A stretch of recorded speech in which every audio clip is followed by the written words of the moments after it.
പക്ഷേ ആരുടെ കയ്യിലും എവിഡൻസ് ഇല്ലായിരുന്നു. ഇപ്പോൾ ഒരു എവിഡൻസ് വന്നു.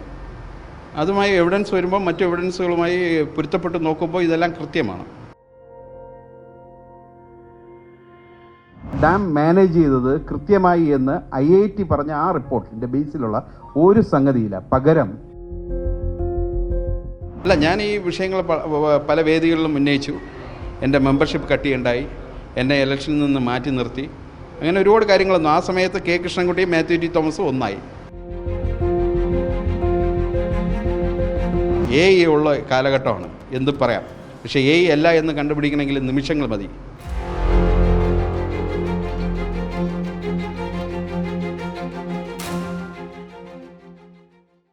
നമസ്കാരം. 2018 പ്രളയം മനുഷ്യനിർമ്മിതമാണ് എന്നുള്ള ഗുരുതരമായ ആരോപണം ഇക്കഴിഞ്ഞ ദിവസമാണ് മാത്യു കുഴൽനാടൻ MLA ഉയർത്തിയത്. എന്തായാലും ഈ ഒരു സാഹചര്യത്തിൽ തോട്ടപ്പള്ളി സ്പിൽവേ വെള്ളപ്പൊക്കം വിഷയത്തിൽ കൂടുതൽ വെളിപ്പെടുത്തലുകളുമായി RS പ്രഭാത് ഇപ്പോൾ രംഗത്ത് വന്നിരിക്കുകയാണ്. അദ്ദേഹം ഇപ്പോൾ മറുനാടനൊപ്പം ചേരുകയാണ്. 2018 ഒരു ദുരന്തം അതെങ്ങനെ മനുഷ്യനിർമ്മിതമായി എന്നുള്ളതാണ്. അതുമായി ബേസ് ചെയ്ത് ഇന്നലെ ബഹുമാനപ്പെട്ട മുഖ്യമന്ത്രിയുടെ അന്നത്തെ ജലസേചന വകുപ്പ് മന്ത്രിയായ മാത്യു ടി തോമസ്, കെ കൃഷ്ണൻകുട്ടി എന്നീ 3 പേരുടെ ഒരു പ്രതികരണം ഉണ്ടായിരുന്നു. ആ പ്രതികരണം പറയുന്നത് IIT മദ്രാസ് പറഞ്ഞിട്ടുണ്ട് ഡാം മാനേജ്മെൻറ്റ് പ്രശ്നം ഉണ്ടായിരുന്നില്ല എന്ന്. പക്ഷേ ആ IIT മദ്രാസിലെ അന്ന് അതുമായി ബന്ധപ്പെട്ട് ആ പഠനം നടത്തിയത് KP സുധീർ എന്ന് പറയുന്ന ഒരാളാണ്, സുധീർ കുമാർ. അദ്ദേഹം കേരളത്തിലെ കൊയിലാണ്ടിയിലുള്ള സ്വദേശിയാണ്. ആ പഠന റിപ്പോർട്ടിന് ശേഷം അദ്ദേഹം എത്രയോ പെട്ടെന്ന് ഒരു 3-4 മാസം കഴിഞ്ഞിട്ട് കേരളത്തിൽ വലിയൊരു സ്ഥാനത്തെത്തി, സയൻസ് ആൻഡ് ടെക്നോളജിയുടെ എക്സിക്യൂട്ടീവ് ഡയറക്ടറായിട്ട്. അപ്പോൾ അതെങ്ങനെയാണ് ആ സ്ഥാനത്തെത്താൻ കാരണം? അങ്ങനെ ഇരിക്കെ CNDAGയിൽ നിന്ന് ഇതിനെപ്പറ്റി സയൻസ് ആൻഡ് ടെക്നോളജി അന്വേഷിക്കണമെന്നുള്ള ഒരു ലെറ്റർ വരികയുണ്ടായി. അതിൻ്റെ അടിസ്ഥാനത്തിൽ ഈ സയൻസ് ആൻഡ് ടെക്നോളജിയിലെ ഈ KP സുധീർ കുമാർ തന്നെ, കൊയിലാണ്ടി സ്വദേശിയായ ഇദ്ദേഹം തന്നെ, അദ്ദേഹം അന്ന് IITയുടെ പ്രൊഫസറായിരുന്നു. അദ്ദേഹം തന്നെ വീണ്ടും ഒരു റിപ്പോർട്ടുണ്ടാക്കി. അദ്ദേഹത്തിൻ്റെ പഠന സംഘമായിട്ടുള്ള ഒരു റിപ്പോർട്ട്. ആ റിപ്പോർട്ട്, ഇത്തരം റിപ്പോർട്ടുകളെല്ലാം ഞാൻ നിങ്ങൾക്ക് തരുന്നതാണ്. അതിനകത്ത് ഈ ഡാമുമായി ബന്ധപ്പെട്ട കാര്യങ്ങൾ ബാക്കിയെല്ലാം സ്പെസിഫൈഡ് ഏതാണ്ട് 300-350 പേജുകളുണ്ട് അതിനകത്ത്. ആ പേജുകളിലൊക്കെ നോക്കുമ്പോൾ ഒരിടത്തും ഈ ഡാം മാനേജ് ചെയ്തത് കൃത്യമായി എന്ന് IIT പറഞ്ഞ ആ റിപ്പോർട്ടിൻ്റെ ബേസിലുള്ള ഒരു സംഗതിയില്ല. പകരം ഇനി ഇതെല്ലാം ശ്രദ്ധിക്കണം എന്ന് പറഞ്ഞാൽ അതിനു മുമ്പ് ശ്രദ്ധ ഉണ്ടായിരുന്നില്ലെന്ന അർത്ഥം. അപ്പം ഈ ഒരാൾ തന്നെ 2 തരം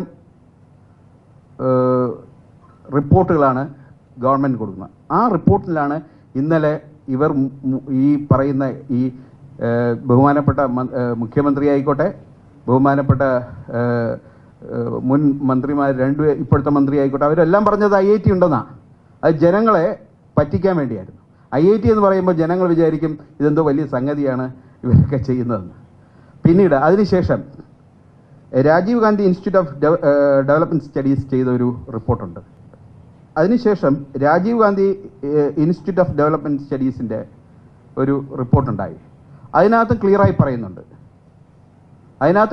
പറയുന്നുണ്ട് ഈ നടന്നത് ഡാം മാനേജ്മെൻറ്റ് നടത്തിയത് റൂട്ട് കനാൽ നിലനിൽക്കെ.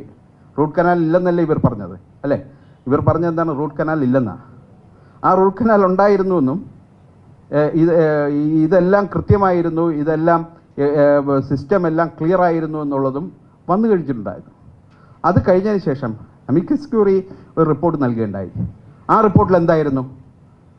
അത് ക്ലിയറായി പറയുന്നുണ്ട് ഇത് മിസ്മാനേജ്മെൻറ്റ് ഓഫ് ഡിപ്പാർട്ട്മെൻറ്റ്സ്, ഒരു ഡിപ്പാർട്ട്മെൻറ്റ് മാത്രമല്ല, എൻറ്റയർലി ഡിപ്പാർട്ട്മെൻറ്റുകളുടെ മിസ്മാനേജ്മെൻ്റ് എന്നാണ് പറഞ്ഞിട്ടുള്ളത്.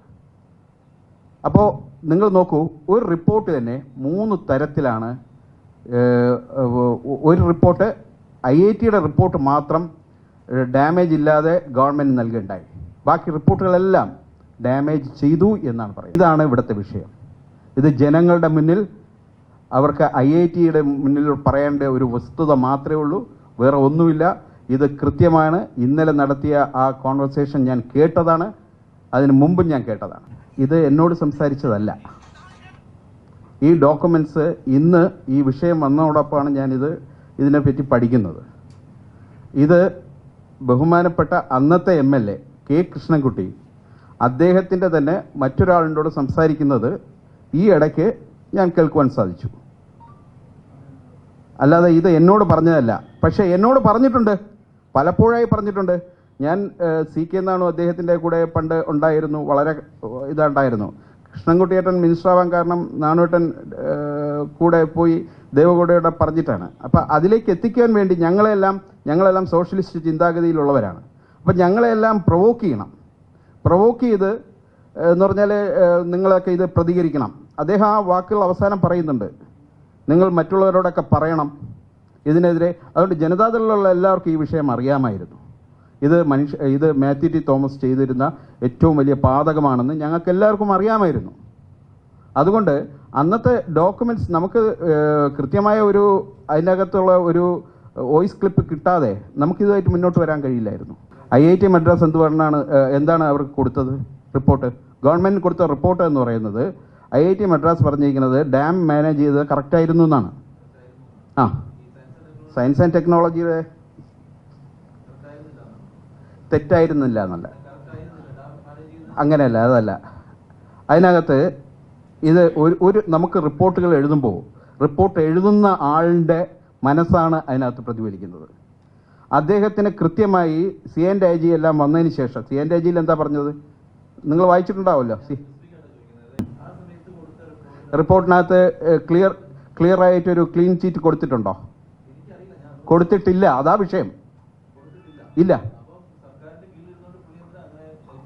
അല്ലല്ല, അവിടെയാണ് ഒരു സ്ലിപ്പ് ചെയ്യാൻ വേണ്ടി അദ്ദേഹം ചെയ്തതെന്ന് പറഞ്ഞാൽ ഇനി അടുത്തു വരുന്ന കാര്യങ്ങളിലേക്ക് വേണ്ടി അയാൾ വിരൽ ചൂണ്ടി. ഡാം മാനേജ് ചെയ്യുമ്പോൾ ഉള്ള വിഷയങ്ങൾ കൃത്യമായി അദ്ദേഹത്തിൻ്റെ റിപ്പോർട്ടുകൾ ഞാൻ തരാം, അതിൻ്റെ പേജുകൾ ഞാൻ പറഞ്ഞു തരാം. അദ്ദേഹം കൃത്യമായി റിപ്പോർട്ട് ഉണ്ടാക്കുമ്പോൾ ഒരു റിപ്പോർട്ട് ഉണ്ടാക്കുന്നത് എന്തിനാണ്? ഒരു കലാമിറ്റി ഉണ്ടായി, ആ കലാമിറ്റിയുമായിട്ട് ബന്ധപ്പെട്ട ഒരു റിപ്പോർട്ട് നൽകുമ്പോൾ ആ കലാമിറ്റിയിലെ എന്താണ് സ്പെസിഫൈ ആയിട്ട് പറയേണ്ടത്? ഒരു മിനിറ്റ്, എന്താണ് സ്പെസിഫൈ ആയിട്ട് പറയേണ്ടത്? ഞാൻ പ്രതിഫലമായിട്ടൊന്നും പറഞ്ഞിട്ടില്ല, ആ ഒരു വാക്ക് ഞാൻ പറഞ്ഞിട്ടില്ല. പക്ഷേ അദ്ദേഹം പിന്നീട് IIT പ്രൊഫസറായിരുന്ന അദ്ദേഹം അടുത്ത ഒരു പോസ്റ്റിലേക്ക് വരുന്നത് കേരളത്തിലെ വലിയൊരു ഡിപ്പാർട്ട്മെൻറ്റ് മേധാവിയായിട്ടാണ്. സാർ, ഇപ്പോൾ ഗുരുതരമായ ആരോപണമാണ് പുറത്തു വന്നിരിക്കുന്നത്. പ്രളയം മനുഷ്യനിർമ്മിതമാണ് എന്നുള്ളത്. ഒരു ഫോൺ കോളും ഏറെ നിർണായകമാണ്. അപ്പോൾ സാറിനോട് ഈ കൃഷ്ണൻകുട്ടി മന്ത്രി പറഞ്ഞിട്ടുണ്ടോ? ഇത് പറഞ്ഞിട്ടുണ്ട്. ഈ സംഭവം ഞങ്ങൾ ജനതാദളുകാർക്ക് എല്ലാവർക്കും അറിയാം. പക്ഷേ ആരുടെ കയ്യിലും എവിഡൻസ് ഇല്ലായിരുന്നു. ഇപ്പോൾ ഒരു എവിഡൻസ് വന്നു. അതുമായി എവിഡൻസ് വരുമ്പോൾ മറ്റു എവിഡൻസുകളുമായി പൊരുത്തപ്പെട്ട് നോക്കുമ്പോൾ ഇതെല്ലാം കൃത്യമാണ്. പലപ്പോഴായി പറഞ്ഞു എന്ന് പറഞ്ഞു, എന്താണ് പറഞ്ഞു വിശദമായി? അദ്ദേഹം പറഞ്ഞെന്ന് പറയുന്നത് ഈ മാത്യു ടി കള്ളനാണ്, അപ്പോൾ പുള്ളിയാണല്ല. ഈ കഴിഞ്ഞ ഈ തോട്ടപ്പള്ളി സ്പിൽവേയുടെ കാര്യത്തിൽ കരാർ കമ്പനിയുമായി ഒത്തുകളിച്ചാണ് ഈ പ്രളയം ഉണ്ടായത് എന്ന് സ്പെസിഫൈ ആയിട്ട് പറഞ്ഞിട്ടുണ്ട്. ഞങ്ങളോട് പറഞ്ഞിട്ടുണ്ട്. അന്ന് ഈ മന്ത്രി മാത്യു ടി തോമസും കെ കൃഷ്ണൻകുട്ടി 2.5 വർഷം കഴിഞ്ഞപ്പോൾ കെ കൃഷ്ണൻകുട്ടിയിലേക്ക് ലഭിക്കുമെന്ന് വിചാരിച്ചു. അത് നടക്കാത്ത സമയമായിരുന്നു ഈ സമയം. പിന്നീട് ഇത് നിങ്ങൾ പരസ്പരം സംസാരിച്ചിരുന്നോ പാർട്ടി പ്രവർത്തകർ? അല്ല, ഞാൻ ഈ വിഷയങ്ങൾ പല വേദികളിലും ഉന്നയിച്ചു. എൻ്റെ മെമ്പർഷിപ്പ് കട്ടിയുണ്ടായി, എന്നെ ഇലക്ഷനിൽ നിന്ന് മാറ്റി നിർത്തി, അങ്ങനെ ഒരുപാട് കാര്യങ്ങളൊന്നും. ആ സമയത്ത് കെ കൃഷ്ണൻകുട്ടിയും മാത്യു ടി തോമസും ഒന്നായി. അത്തരത്തിലൊരു പ്രതികാര നടപടിയുടെ ഭാഗമായിട്ടാണ് പാർട്ടിയിൽ നിന്ന് പുറത്താക്കിയത്? അല്ലല്ല, എന്നെ പുറത്താക്കിയിട്ടില്ല. ഒരു ദേവഗൗഡ BJPയിൽ പോയപ്പോൾ ആ വിഷയവുമായി ബന്ധപ്പെട്ട് ഞങ്ങൾ പുറത്തും വന്നതാണ്. അതുവരെ ആ പാർട്ടിയിൽ തന്നെ ഉണ്ടായിരുന്നു. സ്ഥാനമാനങ്ങളില്ലായിരുന്നു വർഷകാലം. ഈ ശബ്ദരേഖ നിലവിൽ എങ്ങനെയാണ് പുറത്തു വന്നത് എന്ന് അങ്ങനെ വല്ല അറിവുണ്ട്? അല്ല, ശബ്ദരേഖയുടെ ആധികാരികതയാണ് എനിക്കറിയാമെന്നുള്ളത്. അത് കെ കൃഷ്ണൻകുട്ടിയുടെ വാക്കുകളായിരുന്നു. അത് കൃത്യമായി കൃഷ്ണൻകുട്ടിയേട്ടന് അറിയാമെന്നുള്ളതും മാസങ്ങളോളം സംസാരിക്കുന്നതും ഒരാളെന്നുള്ള രീതിയിൽ അദ്ദേഹം സംസാരിക്കുന്നത് വ്യക്തമായി എനിക്കറിയാമായിരുന്നു. ഇലക്ഷനോടടുത്തിട്ട് ഇത്തരത്തിലൊരു ഗുരുതരമായൊരു റിപ്പോർട്ടാണ് പുറത്ത് വന്നിരിക്കുന്നത്. അപ്പോൾ അതിലെന്തെങ്കിലും ദുരൂഹതയുണ്ട് എന്ന് ആരോപിച്ചു കഴിഞ്ഞാൽ എന്തായിരിക്കും മറുപടി? ദുരൂഹതയെന്ന് ആരോപിക്കുന്നവർ ആണല്ലോ ഇപ്പോൾ ചോദ്യമുനയിൽ നിൽക്കുന്നത്, ആണല്ലോ കെ കൃഷ്ണൻകുട്ടി. അദ്ദേഹം ദുരൂഹത മാറ്റുന്നത് എങ്ങനെയാണ്? മാറ്റുന്നത് ഇതുമായി ബന്ധപ്പെട്ട ഇതിൽ ദുരൂഹത മാറ്റണമെങ്കിൽ അദ്ദേഹം കേസ് കൊടുക്കണം. മന്ത്രി കേസ് കൊടുക്കണം. ഇത് എൻ്റെ ഇതല്ല, ഫോറൻസിക് പരിശോധിക്കണമെന്ന് കേസ് കൊടുക്കട്ടെ, വിഷയം തീരുമല്ലോ. മന്ത്രിമാരടക്കം പറയുന്നത് ഇത് ഒരു AI നിർമ്മിതമാണ് എന്നാണ്. മന്ത്രി AI ഉള്ള കാലഘട്ടമാണ്, എന്തും പറയാം. പക്ഷേ AI അല്ല എന്ന് കണ്ടുപിടിക്കണമെങ്കിൽ നിമിഷങ്ങൾ മതി. ഇത് ഇന്നലെ രാവിലെ 7 മണിക്ക് കൊടുത്തൊരു ബൈറ്റാണ്. ഈ വിഷയം രാവിലെ 7 മണി മുതൽ ഇവിടെ ഉണ്ട്. എന്തുകൊണ്ട് ഇത്രയും സമയമായിട്ട് AI അല്ല എന്ന് ഈ ഗവൺമെൻറ്റിന് തെളിയിക്കാൻ കഴിയാത്തത്? കൃഷ്ണൻകുട്ടി ഇതുവരെയും പരാതി നൽകിയിട്ടില്ല. പരാതി നൽകുന്നതിന് മുമ്പേ ഗവൺമെൻറ്റിന് ഇറ്റ്സെൽഫ് കേസെടുക്കാമല്ലോ. ഗവൺമെൻറ്റിന് തന്നെ ഇതിനകത്ത് കേസെടുക്കാമായിരുന്നു. എന്ന് പറഞ്ഞാൽ ഇത് ഗവൺമെൻറ്റിനെ ബാധിക്കുന്നതാണ്. ഗവൺമെൻറ് ഈ ഫോൺ സംഭാഷണം അയച്ചു കൊടുത്തതിന് ശേഷം AI ആണോ ഇല്ലയോ എന്ന് നോക്കാമായിരുന്നല്ലോ, ചെയ്തില്ലല്ലോ. എന്തായാലും ഈ പ്രളയം ഉണ്ടായതിന് പിന്നിൽ വ്യക്തമായ ഗൂഢാലോചന സർക്കാരും ഈ ഒരു നിരവധി കമ്പനികളുമായി ബന്ധപ്പെട്ട് നടത്തിയിട്ടുണ്ട് എന്നുള്ളതാണ് അല്ലേ? തീർച്ചയായും. ഇതുമായി ബന്ധപ്പെട്ട് പുതിയ സർക്കാർ വരട്ടെ, ഞങ്ങൾ അന്വേഷണവുമായി മുന്നോട്ട് തന്നെ പോകും. ഇത് ഒരു ജനതയെ ബാധിച്ചാണ്, നമുക്ക് അങ്ങനെ ഒഴിഞ്ഞു മാറാൻ കഴിയില്ല.